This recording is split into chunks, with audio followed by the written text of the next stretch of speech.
Okey, hai, Assalamualaikum dan selamat sejahtera. Kembali kita di dalam tutorial mengenai pembangunan atur cara dalam mikro pengawal. Jadi kita sekarang berada dalam standard pembelajaran yang ke-6.4.6 yang mana memindahkan atur cara yang telah dibina pada perkakasan dan menguji kefungsiannya. Jadi pada video yang lepas kita telah melihat bagaimana penyambungan microbit untuk palang keselamatan. Kini kita nak memindahkan atur cara yang kita pernah buat dalam MacCode ke dalam kita punya mikro pengawal. Jadi dalam tajuk ini murid boleh mendapat TP5 iaitu menilai atur cara dan sambungan perkakasan yang dihasilkan. Jadi untuk memindahkan atur cara kita perlu buka semula kita punya aplikasi MacCode dan kita akan memindahkanlah atur cara itu kepada kita punya perkakasan. Jadi jika kita lihat semula kita punya perkakasan yang telah dihasilkan, di sini adalah kita microbit, kita punya papan breadboard, lampu LED merah, LED hijau, dan ada juga kita punya micro servo. Jadi setelah kita menyambungkan micro USB kita kepada laptop, akan ada lampu menyala di bahagian kita punya microbit. Jadi proses seterusnya kita perlu memindahkan atur cara di dalam MacCode.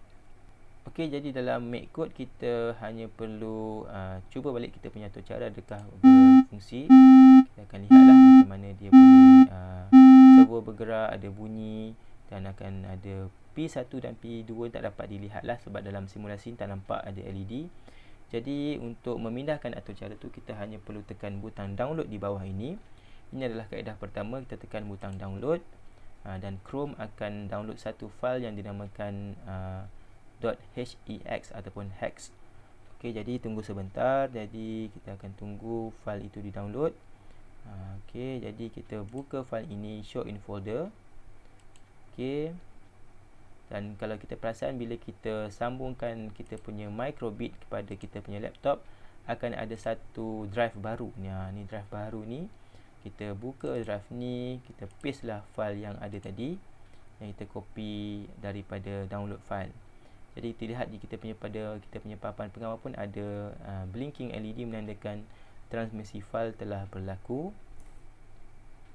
Okey, jadi bila kita lihat semula perkakasan kita apabila file itu kita telah download kepada kita punya drive microbit, akan ada lampu merah ni menyala lah. Maksudnya atur cara itu telah dipindahkan. Dan kita lihat jika kita cuba tekan butang A, kita akan dapatlah atur cara yang telah dibuat. Tekan butang A, nampak micro servo bertindak balas, lampu hijau menyala, dan tunggu 5 saat dan micro servo akan bergerak semula. Jadi maksudnya penyambungan yang kita telah buat ni adalah penyambungan yang berhasil. Sebenarnya banyak cara lagi untuk menyambungkan komponen-komponen ini mengikut kreativiti guru-guru dan juga macam mana projek ini hendak dihasilkan.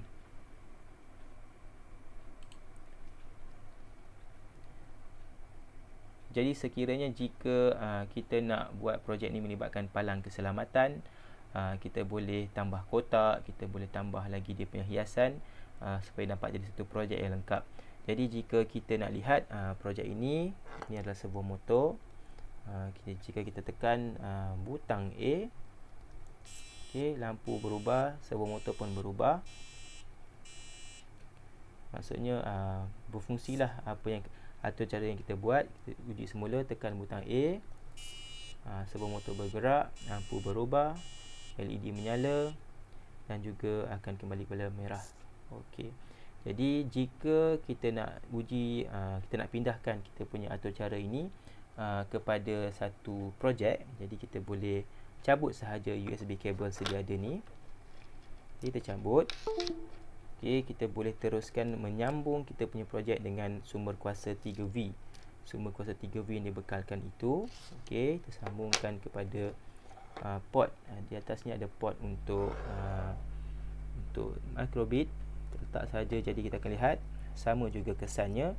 LED yang sama akan menyala tapi kurang terang sebab tadi di sambungan PC dia menggunakan kuasa 5V, tetapi bila sambungan di power supply ni hanya 3V.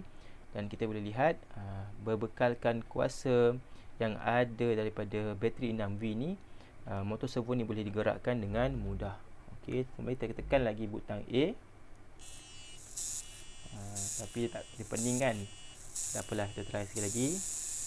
Dia nak calibrate balik motor servo tu, kita tekan balik A. Okey, nampaklah dia punya motor servo tu. Sekali lagi, yang ini tanpa USB kabel disambungkan. Okey, sekali lagi saya tekan. Okey, nampaklah motor servo tu boleh berfungsi dan dengan bantuan ni lah. Jadi itulah sambungan perkakasan yang telah dibuat, membolehkan kita menghasilkan projek lah.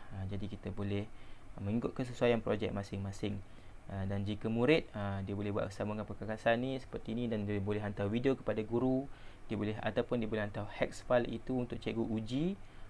Dan jika murid memang ada perkakasan, contoh kalau di sekolah kita minta murid hantar file hex yang ada, dia tunjuk perkakasan yang telah siap sambung, jadi murid tu layak untuk mendapat TP5.